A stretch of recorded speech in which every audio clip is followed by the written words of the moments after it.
حضرت بابا فرید کے پیر اور خواجہ معین الدین صاحب کے خلیفہ، کیا نام ہے؟ خواجہ قطب الدین۔ مکتب میں پڑھنے گئے نا، پہلے دن 4 سال کی عمر تھی تو قاری صاحب نے الف با تا سا پڑھایا تو انہوں نے 15 سپارے قرآن پاک کے سنا دیے۔ تو کہنے لگے بیٹا تجھے کیسے آئے؟ کہنے لگے میری اماں 15 سپاروں کی حافظ ہے، وہ سارا دن قرآن پڑھتی رہتی تھی، مجھے سن سن کے یاد ہو گیا ہے۔ جی بالا نو گالاں یاد ہو سکدیاں نے تے قرآن پاک بھی یاد، اللہ خیر کرے۔ شرط یہ ہے کہ ہم گھر میں قرآن پڑھیں، بچوں کو سن سن کے بھی یاد ہو ہی جاتا ہے۔ خواجہ قطب الدین اتنا عروج پایا اس شیخ کامل نے کہ وقت کا بادشاہ بھی مرید ہو گیا۔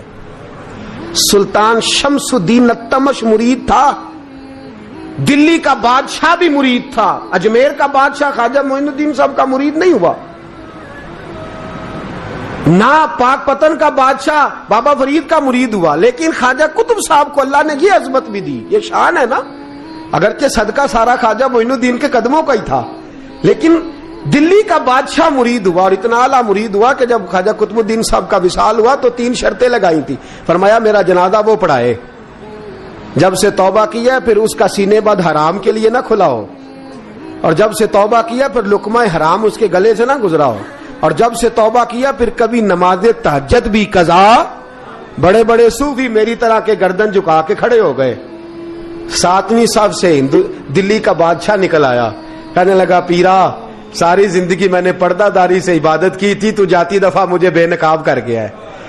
اتنا بڑا انہوں نے شخص تیار، اور حال یہ تھا لوگ کہتے ہیں کہ فلانا آدمی امیر آدمی ہے تو حضرت صاحب کا تعلق پیر صاحب کا تعلق زیادہ ہے، تو اس کی عمارت نہ دیکھ، کبھی کبھی اس کی پرہیزگاری بھی دیکھ، اس کی خدمت گزاری بھی دیکھ۔ خواجہ قطب الدین صاحب پہ بھی الزام لگتے رہے۔ ایک الزام یہ بھی لگا کہ قریب چلے گئے۔ ہوا کیا؟ جب بادشاہ مرید ہوا تو کہنے لگا حضرت جی میں نے بادشاہی نہیں کرنی، میں نے اب خانقاہ میں رہنا ہے۔ تو فرمایا بیٹا تو چھوڑ دے گا تو کوئی ظالم بیٹھ جائے گا، تو حضور پھر کیا حکم ہے؟ فرمانے لگے تو نے کرنی ہے۔ تو کہا حضور آپ وہ کہاں ہوتے ہیں، میں کہاں ہوتا ہوں، دل ہی نہیں لگتا۔ تو آپ فرمانے لگے میں ڈیرا اٹھا کے تیرے قریب لے آتا ہوں۔ خواجہ صاحب 1 کلومیٹر کے فاصلے پر ڈیرا اٹھا کے لے آئے۔ فرمانے لگے میں تیری تربیت کرتا رہوں گا، تو مخلوق کا بھلا کرتے رہنا۔ صلی اللہ علیہ، تو حضور کی امت کا اللہ اکبر۔ وہ قریب، اس وقت بھی لوگوں نے بڑی باتیں کی کہ دیکھو جی بادشاہ تھا نا تو پیر صاحب ہی نیڑے آ گئے۔ لوگ دیکھتے نہیں کہ اصل بات کیا ہے۔ خیر وقت گزر گیا، بادشاہی مرید ہو گیا، تو پھر دلی سارے میں اسلام، اتنا عدل انصاف، ہندوؤں کو بات پسند نہ آئی، انہوں نے کچھ مسلمان خرید لیے۔ سلطان شمس الدین التمش بیٹھا ہے دربار میں، جاگ رہے ہیں نا آپ لوگ سب، کہیے صلی اللہ علیہ۔ بڑی غور سے سننے والی بات۔ ایک دن سلطان شمس الدین تمش دربار میں بیٹھا ہے، قاضی عدالت بھی بیٹھے ہیں، مقدمات سنے جا رہے ہیں، باہر سے رونے کی آواز آنے لگی، چیخنے چلانے کی، بی بی بیان کر رہی۔ کیا ہو گیا کیا ہو گیا؟ وہ ٹال لگے ہوتے تھے بادشاہوں کے، وہ بجنے لگے، زور ہونے لگا۔ بادشاہ نے کہا اس فریادی کو جلدی بلاؤ۔ وہ اندر عورت آئی تو چیخ چیخ کے رو رو کے اس نے اپنے کپڑے پھاڑ پھاڑ کے، برا حال، 2 مہینے کا بچہ، لوگ اس کی آہو زاری پر اس کی طرف متوجہ بھی، کیا ہوا؟ پانی پلاؤ بٹھاؤ، یہ کیا ہو گیا؟ کہنے لگی لٹ گئی، عزت برباد ہو گئی، تباہ کر دی گئی۔ میں کیا ہوا؟ کہنے لگی بادشاہ ایک شخص میرا غیر شرعی خاوند بنا، پھر مجھے حمل ہوا، پھر میری گود میں یہ بچہ ہے 2 مہینے کا، اب گئی ہوں تو وہ کہتا ہے کہ میرا تو تیرے سے تعلق ہی کوئی نہیں۔ بادشاہ کہنے لگے یہ سلطان شمس الدین تمش کی جگہ ہے، اور میں نے رسول اللہ صلی اللہ علیہ وسلم کے دین کے مطابق حکومت استوار کی ہے، کون ہے جو تیرے ساتھ؟ ابھی گردن نہ کاٹ دوں گا، بات کر کون ہے؟ کہنے لگی تو کچھ بھی نہیں کرے گا، کوئی کچھ نہیں کر سکتا۔ لوگ کلمے چھوڑ کے بیٹھ گئے، توجہ ادھر ہو گئی۔ پراپوگنڈے بڑا اثر کرتے ہیں معاشرے پہ، رنگ ایسا عجیب ہے، انداز ایسا عجیب ہے۔ فرمایا بات تو کر۔ اس عورت کی آواز گونجی تو حالات ہی خراب ہو گئے۔ کہنے لگی بادشاہ حوصلہ پیدا کر سننے کا۔ کہا تو بات کر۔ کہنے لگی میرے گود میں جو بچہ ہے یہ قطب الدین بختیار کاکی کا ہے، یہ تیرے پیر کی ناجائز اولاد ہے، اٹھاؤ, پروفیسر سلیم چشتی نے پی ایچ ڈی کی ہے, وہ لکھ رہے ہیں اس واقعے کو. تیرے پیر کا ناجائز بچہ ہے. ہاتھ کانپنے لگے بادشاہ کے, کہنے لگے یا اللہ کبھی تو قیامت برپا کر دے تو معاملہ ٹھیک ہو جائے, میں تیری زبان کھینچ دوں گا تیری گردن. تو نے بات کیسے کی؟ کہنے لگی میں نے کہا تھا نا تیرے اندر حوصلہ نہیں, میری عزت تار تار ہو گئی اور تو پیر بچا رہا ہے. اللہ اکبر. سلطان شمس الدین تمش آسمان کی طرف دیکھ کے کہنے لگے مولا مجھ مجرم کو جس کی برکت سے اٹھا کے تو نے مسجد میں پہنچایا, آج مجھے تو نے کس امتحان میں ڈال دیا؟ یہ کیا رنگ تو نے زندگی کا بنایا ہے؟ کہنے لگی بلا اسے, اڑا اب گردن. اللہ اکبر. خواجہ قطب الدین بختیار کاکی, ذرا اس جگہ پہ اپنے آپ کو کھڑا کر کے دیکھ میرے دوست. جو شخص دلی کے بازار میں نکلے تو دکانیں بند ہو جائیں, عورتیں گھروں میں گھس جائیں, جس کے نام پر چرچے ہوں دین کے, وہ شخص لاٹھی ٹکاتا ٹکاتا. عرس منانے آسان ہے, ڈھول ڈمکے کر کے گھروں کو جانا آسان ہے, پر ذرا ان کی راہوں کا مسافر تو بن انہوں نے انداز کیا اختیار کیا. حضرت خواجہ قطب الدین بختیار کاکی خبر پھیل گئی. اتنی شہرت پاکیزگی کی نہیں ہوئی تھی جتنی اس جرم کی ہوئی. لاٹھی ٹکاتے ٹکاتے جب پہنچے نا بادشاہ کے دربار میں, بادشاہ اٹھنے لگا, قاضی اٹھنے لگا, لوگ اٹھنے لگے, تو قطب الدین بختیار کاکی کی آنکھوں میں آنسو آئے. مانے لگے بیٹو بیٹھ جاؤ, آج میں پیر بن کے نہیں آیا, میں مجرم بن کے آیا. اور کہا میرے مالک کا انصاف بھی دیکھو. دلی کا پیر آج دلی کی عدالت میں اپنے نا کردہ جرم کی صفائی دینے آیا ہے. بڑی لاٹھی پہ ٹیک لگائی. دلی کی گلیاں بھی روتی ہیں کہ یہ کیا رنگ, اللہ یہ تیرا کیا رنگ ہے, یہ تے میں گڈی تے ہاتھ ڈور سجن دے, او جے سونا ہی میرے دکھ وچ راز, تے میں سکھ نو چولہے ڈاواں, پر یار فریدا کدی بل پہ سونا, یار فریدا جے کدی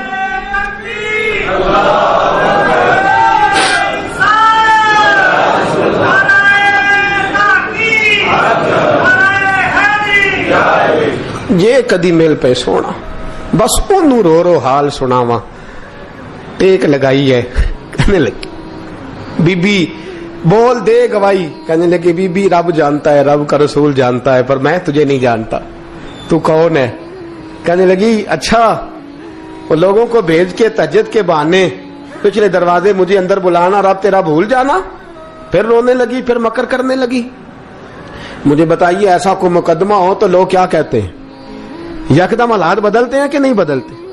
دلی کا ماحول ہی بدل گیا, سارا حرام کی بدل گیا. عورت تو ہندو تھی, اس نے تو جھوٹ موٹ کے کلمے بھی پڑھ رکھے. اللہ اکبر. خواجہ صاحب پوچھتے ہیں گواہ ہے کوئی تیرے پاس؟ تو 4 کلمہ پڑھنے والے کھڑے ہو گئے. اللہ کرے کلمہ پڑھنے والے بکا نہ کریں, آمین تو کہیں. وہ کھڑے ہو کے کہنے لگے ہاں ہم نے آتے بھی دیکھا ہے, جاتے بھی دیکھا ہے. خواجہ قطب الدین صاحب نے نظر عثمان کی طرف اٹھائی, کہنے لگے اچھا جو تیری مرضی, میں گڈی تے ہاتھ ڈور سجن دے, وہ جنج رکھے اونج رہنا ہے, واجب نہیں وچ شریعت مندہ قسم نو کہنا. کہنے لگے سلطان یار ایک رات کی مہلت نہیں دے دیتا؟ میں سویرے سلطان بھی رو پڑا کہ پیر صاحب میں نوکر اور میں مولتے. اچھا حضور جیسے مرضی. باہر نکلے, خادم کہنے لگا حضور سواری پہ بیٹھ جائیں. مانے لگے نہیں یار آج پیدل جانا ہے. اس دلی کے چونکوں نے مجھے بڑی سلامیاں دی ہے, ذرا میں دیکھوں تو صحیح دلی کے بازار میری رسوائی پہ کیا کہتے, مجھے ذرا یہ پتھر بھی کھانے دے. ان کا ذائقہ بھی. پیدل گئے, دنیا سو گئی تو دلی کے بادشاہ نے اجمیر کی طرف منہ کیا. خواجہ معین الدین حیات تھے. بے خبر ہو جو غلاموں سے وہ آقا کیا ہے, بے خبر ہو جو غلاموں سے وہ منہ کیا. کہنے لگے معین الدین میں کوئی لوارس تو نہیں نا, میں کوئی لوارس ہوں کہ یہاں جو میرے ساتھ مرضی ہو جائے؟ تیری مجبوریاں درست, مگر تیرا وعدہ تھا ساتھ دینے کا, وقت آیا ہے. میں کوئی لوارس نہیں کہ اب تو اجمیر میں بیٹھا رہے اور میں دکھ سارا اکیلے برداشت کروں. بڑھاپے کا مجھے بھی پتا ہے, کمزوری کا مجھے بھی پتا ہے. ذوف کا مجھے بھی پتا ہے، پر تتی تھوڑے تھکڑے خاندڑیاں، میں بھی تو تیرے نام تو مفت بھی خاندڑیاں، مجھے بھی تو پتا ہے نا، منم غلام نے علی حیدریم قادریم تمز احمد رضا خامی زنم، میں نے بھی تو اپنا نام نہیں نا جپا، تیرا ہی جپا ہے ساری زندگی۔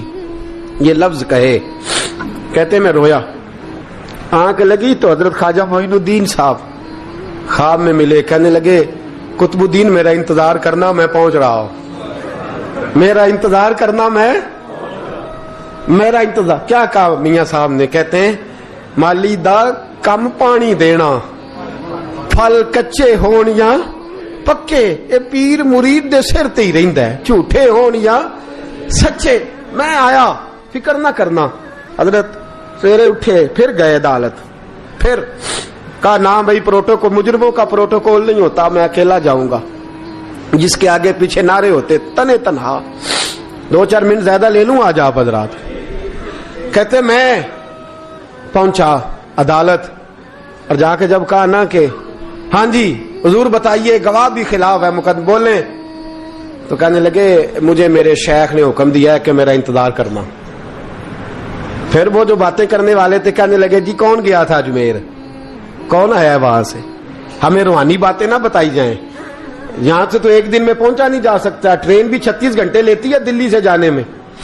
تو کہا یہ کیسے ہو سکتا ہے، کوئی رات کو رات آپ کو خبر ہو گئی، آپ کیس کو لمبا نہ کریں، بادشاہ مرید ہے، لگتا ہے کہ یہ راتوں رات بھگا دے گا پیر کو۔ اتنی باتیں خواجہ صاحب نے سنی۔ جب بے گناہ آدمی کو یہ باتیں سننی پڑتی ہیں پھر دل بڑا ٹوٹتا ہے، پھر بڑی تکلیف ہوتی ہے۔ حضرت کہنے لگے یارو تمہاری مرضی۔ شمس الدین تمش کی آواز گونجی، فرمایا جیسے انہوں نے کہا ویسے کیا جائے گا۔ 3 دن کے لیے عدالت برخاست کر دی جاتی ہے۔ چیم گوئیاں ہونے لگی، پھبتیاں کسی جانے لگی۔ تیسرے دن شام کا وعدہ تھا، چوتھے دن عدالت جانا تھا۔ قطب الدین بختیار کاکی کے پاس لوگ آ کے افسوس کرتے تو آپ بولتے نہیں، یہاں تو لوگ صفائیاں دیتے بولتے نہیں، فرماتے یار میں گڈی تے ہاتھ ڈور سجن دے، وہ جنج رکھے، میں اونج ہی رہنا ہے، جیسے اس کی مرضی ویسے، جیڑیاں گڈیاں آپ پہ اڈیاں ہو نہ چڑھن اونچائیاں، وہی گڈیاں اونچیاں اڈیاں جیڑیاں سائیاں آپ چڑھائیاں۔ فرمایا ٹھیک ہے جیسے وہ رکھے، میں راضی ہوں۔ اللہ اکبر۔ تیسرے دن کی مغرب کا وعدہ تھا۔ جب مغرب کا سورج ڈوب گیا نا، بڑے قافلے اجمیر سے آئے پر معین الدین نہ آیا۔ وعدہ کیا تھا یار نے، آؤں گا دن ڈھلے۔ وہ خواجہ غلام فرید صاحب رحمت اللہ تعالی علیہ فرمایا کرتے تھے نا، کوا کھانے لگا آنکھیں تو کہنے لگے کاغا اے تن سارا ہی کھائیو، میرا چن چن کھائیو ماس، میرے 2 نین نہ کھائیو، مینو پیا ملن دی آس۔ نے کہا سارا کھا جا، آنکھیں چھوڑ دے۔ اس نے کہا تھا میں آؤں گا، انتظار لمبا ہو گیا ہے پر میری امید تو نہیں نہ ٹوٹی۔ مغرب کی اذان ہوئی تو لوگ کہنے لگے لو جی اب بس ہو گئی۔ خواجہ قطب الدین صاحب نے اللہ اکبر کہہ کے مغرب کی جماعت جب میدان میں کھڑی کی تو اپنی بھی چیخ نکل گئی، آئے نہیں۔ لیکن جب نماز کا سلام پھیرا تو خواجہ معین الدین صاحب کی 2 رکعتیں ابھی باقی تھی۔ خواجہ صاحب پیچھے نماز پڑھ رہے ہیں، سلام پھیرا، اور نماز کے بعد جب اٹھے نا تو خواجہ صاحب کے سینے کے سینہ لگا تو کہا حضرت جی میں شہزادہ تھا، آپ نے کہا تھا خشک روٹی کھانا تو میں نے خشک کی کھائی ہے، آپ نے کہا تھا فاقے کرنا تو میں نے کیے ہیں، آپ نے کہا وطن واپس نہیں جانا تو میں نہیں گیا۔ حضور اس امتحان کا آپ نے بتایا ہی نہیں تھا، یہ مجھے بتا جاتے، اب اس سفید داڑھی سے میں جواب دیتا پھروں۔ خواجہ معین الدین صاحب نے جھٹکا، پیچھے ہٹ، تو زیادہ عزت والا ہے کہ یوسف زیادہ عزت والا تھا؟ تو زیادہ مقام والا ہے کہ عائشہ زیادہ مقام والی تھی؟ چپ کر، یہ کوئی صوفیاء کا طریقہ ہے؟ چپ کر۔ عرض کی حضور غلطی ہو گئی، میں پہلے نہیں رویا، تو ملا ہے تو رویا ہو، میں پہلے نہیں تڑپا، میں نے شکوا نہیں، تو ملا ہے، اپنا ہی کو ملے تو دکھ یاد آتے ہیں نا۔ فرمایا چپ کر، جا سلطان سے کہہ دے سویرے نماز کے بعد عدالت لگا دے۔ سویرے جب عدالت لگی نا تو خواجہ معین الدین صاحب بازو پکڑا خواجہ قطب صاحب کا، نکلے تو دیکھا لائنیں لگی ہیں، مجمع لگا ہے، آنکھوں میں آنسو آ گئے۔ کہا حضور آپ کیوں روتے ہیں؟ فرمایا میرا دل تھا لوگ میرے کتب کی شان دیکھنے آئے، یہ کتنے بدبخت ہیں، میرے کتب کی رسوائی دیکھنے آئے، کتنے نالائق ہیں۔ رسوائی دیکھنے اتنے آئے ہیں، شان دیکھنے آتے ہی نہیں. اللہ اکبر. جب میدان لگا خواجہ صاحب پہنچے، عورت کو کہنے لگی اللہ سے ڈر جا، وقت تھوڑا ہے، تو مر جائے گی. کہنے لگی مجھے داستانیں نہ سنائیں. قاضی صاحب سے کہنے لگے قاضی صاحب آپ حقیقت حال سے آگاہ ہیں، خیال کریں. کہنے لگے خواجہ صاحب دلیلیں نہ دیں، گواہ لائیں، باز نہ کریں. خواجہ صاحب رحمت اللہ علیہ کہنے لگے گواہوں کو بلاؤ. گواہ آئے تو خواجہ معین الدین صاحب نے نظر، تم ہو میرے کتب پر، میرے کتب کے جرم کے گواہ. ان کی زبانیں کانپنے لگی، ہاتھ کانپنے لگے.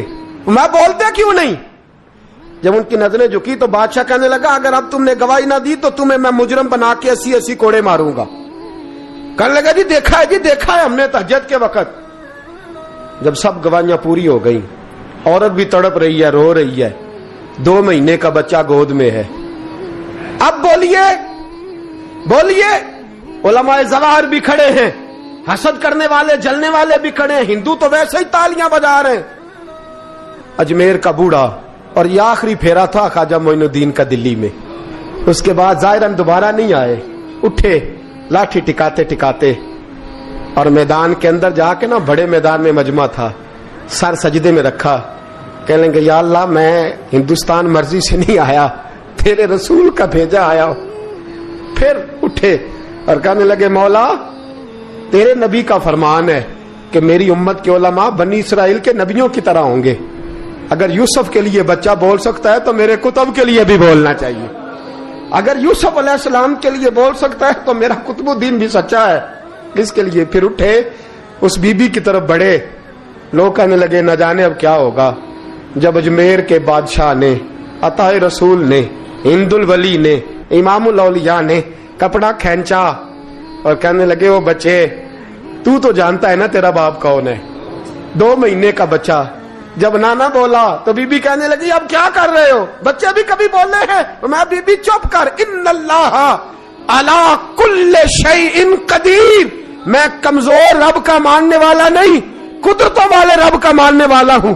وہ چاہے تو بچے بھی بولتے ہیں. قرآن کہتا ہے حضرت عیسیٰ بولے تھے انی عبد اللہ آتانی الکتاب. مریم بھی تو ولی اللہ تھی، وہ نبی تو نہیں تھی. اگر ولی اللہ بنی اسرائیل کا ہو بچہ بول سکتا ہے، تو اگر ولی اللہ محمد عربی کی امت کا ہو تو بچہ پھر بھی بول سکتا ہے. یوں کپڑا ہٹایا، بچہ بول. 2 مہینے کا بچہ ماں کی گود میں اٹھ کے بیٹھ گیا اور بچہ بول کے کہنے لگا السلام علیکم یا ولی اللہ. جب یہ لفظ ادا کیے تو نعرے لگنے لگے، لوگ رونے لگے. بی بی بے ہوش ہو کے گری. فرمانے لگے مجھے سلام نہ کر، میرے کتب کی بات بتا. کہنے لگا قسم ہے اللہ کی عزت کی، وہ سامنے مجمع جو سردار بیٹھا ہے وہ میرا باپ ہے. قطب الدین تو بے گناہ ہے، قطب الدین تو بے گناہ ہے، میرا باپ تو وہ بیٹھا ہے. یہ قاضی بھی سازش میں شریک ہے. کئی مسلمان خریدے گئے، یہ گواہ خریدے گئے. جب گواہی ہو گئی، بچہ یہ لفظ کہہ کے اللہ اکبر کہتا ہوا پھر چپ کر گیا. خواجہ قطب الدین صاحب کا بازو پکڑا خواجہ معین الدین صاحب نے. مجمع سے باہر نکلے، لوگ کہنے لگے حضور آپ کچھ بولتے نہیں. فرمانے لگے جس نے بولنا تھا وہ بول چکا ہے، جس نے بولنا تھا وہ جو جادو وہ جو سر چڑھ کے بولے. فرمایا تم نے افواہوں پہ نظر رکھی اور میں نے اللہ کی قدرت پہ نظر رکھی. تم نے اس کے کردار کو جھنجھوڑا اور میں نے اس کے کردار کو تعمیر کیا. حضرت سلطان شمس الدین تمش بھی پیچھے دوڑے، کہا حضور کہاں لے جا رہے ہو؟ فرمایا کتب میرا ہے، میں اجمیر ساتھ لے کے جا رہا ہوں. اب میں نے اپنا بچہ تمہارے سپرد، اب میرے پاس رہے گا. تم نے ستایا میری اولاد کو، اب یہ میرے پاس رہے گا، میں نے نہیں تمہیں دینا. لوگ راہیں بچھا کے نظریں بچھا کے بیٹھ گئے، پاؤں میں گر گئے. کہنے لگے حضور ہمارے لیے نہیں، رسول اللہ کے دین کے لیے، ہمارے لیے نہیں، تعمیر شریعت کے لیے، ادائے سنت کے لیے چھوڑ جائیے. خواجہ صاحب کہنے لگے قطب الدین جا، تجھے چھوڑ کے جاتا ہوں. اب قیامت تک کوئی تیری رسوائی کی جرت نہیں کر سکے گا. عزیز یاد رکھ، نہ افواہوں پہ لگا کریں، نہ کسی برادری، کسی قوم، کسی شخص کے بارے میں ایسی باتیں. یہاں تو لوگ گڑ گڑ کے چیزیں لاتے ہیں، گڑ گڑ کے چیزیں لاتے ہیں، اور جن کی ہیں ان کے